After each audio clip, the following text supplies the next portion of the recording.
It's Hall of Famer Mike Gartner joining us. Garts, thanks for doing this, man. How are you? Hey, I'm good, Kipper. How are you doing? Good. We had a chance to connect Wednesday night when the Rangers were in town. It was great to see you. And, the best part for me was actually when we started talking about the current Toronto Maple Leafs and especially Willie Nylander. And, Garts, you will always be regarded as one of the best skaters we've ever seen in our game. But it was quite interesting to hear your comments watching a guy like Willie Nylander. Well, we were, imagine two hockey guys sitting up in a box talking about hockey, Kipper. Can you, like, we got nothing better to do. Yeah. And, but you watch a guy like Willie and I can appreciate I would say he's very light on his skates and he has got a change of direction like I've never seen. And I think my comment to you was, if I could stop up like Willie Nylander, I might have got an extra 100 goals. If I could just put the defenseman on notice that I could do that.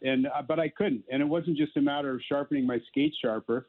But Willie, when he's coming down, the defenseman has to be so cautious with him because when he does stop up, he creates a second and a half of separation that he can do something with the puck. And very few players that I've seen have that kind of a stop-up capability. So it's really fun to watch a young player like that do that kind of stuff on the ice. When you played in your heyday, were you so fast from north to south that it was something that you didn't need to feel like you needed to work on as much, or it just didn't naturally progress to stop ups and cut ins? You were just that much faster than everyone else?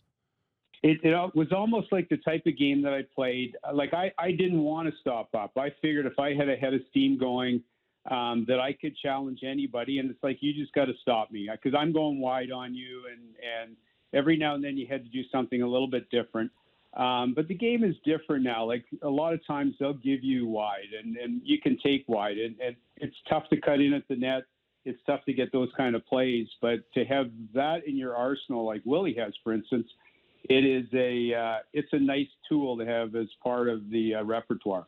Mike, were you faster than Kipper? Well, Kipper was pretty quick, I got to tell you. So Kipper played. We played on 3 different teams together. We didn't actually play in the Capitals together, but we played in Toronto and New York. And Kipper was a great teammate, Gordy. You're being a great teammate now. So he was a great teammate, and I was glad he was on my team because he always came to play. But Kipper was surprising. He was a surprisingly more skilled player than anyone would give him credit for. So he could score, he could skate, and he skated pretty quick. So every time, you'd end up seeing a Mike Gartner on the ice or, in Washington, it would be me and Alan May, and they just brought in Peter Bondra, who had Mike Gartner elements to his game. Right. And that first practice, he's going 1,000 miles an hour, and Alan May and I are like, well, let's just see how fast he is with an elbow to the chops. And we never caught him to give him an elbow to the chops. It just never materialized. Couldn't catch him. It's true. It's amazing how you have to adjust. It's like, okay, I can beat that guy, but I know he's going to try to whack me on the side of the arm, grab me, and otherwise try to mug me out there. So you just makes you get even faster. It is amazing, though, Mike, when you look down rosters today, and there's a lot more skaters like you and Willie than there were in our day when you got to the bottom 6. Like, no question. I mean, look at even the Leafs bottom 6. You get a guy like who maybe is the fastest guy on their team with Engvall. He's a great skater. He is.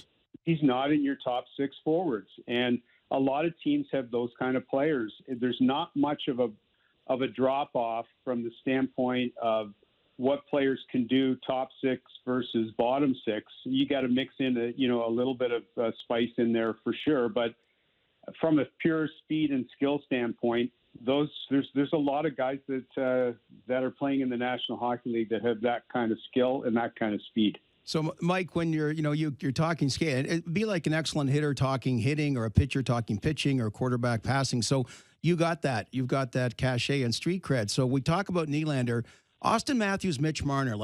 Three phenomenal skaters on this team. So you gave us the skinny on Nylander. What about those two guys as excellent skaters? What makes them from your point of view? Well, I mean, it's not like you're flat out skating, because you don't have to do that as much anymore, but it's the ability to skate at a high level like Marner's and Matthew can do, while keeping possession of the puck and stick handling with it and making great moves with it. It's the ability to do that at a high speed really is a separating factor. You see it with a Connor McDavid and what he can do at high speed. It's like, I was asked, were you as fast as Connor McDavid? I said, well, maybe I was, but not a chance in the world I was as fast as him with the puck. The puck slows everybody down, but you get your top players like a Marner and a Matthews now, the puck doesn't slow them down. And that's a huge advantage. Well, when you watch a Connor McDavid, that's another one that you add to those edges as well, that you just must marvel. Not so much as much as us, because we never got to your level, but it's watching what Connor's doing out on the ice is truly spectacular, isn't it? Well, it is, and I had the pleasure of watching Connor. Grew up kind of playing at NTR, which is our hockey rink that West Jarvis and I own up in Newmarket, and saw him playing at different times. Watched him come out and do a charity hockey game when he was 15 years old in Barrie for our hockey night in Barrie that we had. Watched his development as a young man, and terrific family, terrific young man. And then Gary Roberts has his training facility at our one of our rinks in Richmond Hill, and so I see Connor in the summer sometime, and it's not a surprise. He's a tremendous amount of natural ability, but he actually works harder than anybody else. And so why is he so great? It's because he has that whole package, and he works hard. And so when you have that kind of combination, you see what he can do, and it really is so much fun to watch guys that take their craft extremely seriously like he does, and guys that put the time in to be not just good players and really good players, but great players. And it is a lot of fun. There's a lot of guys like that in the league right now. It's a fun league to watch that way.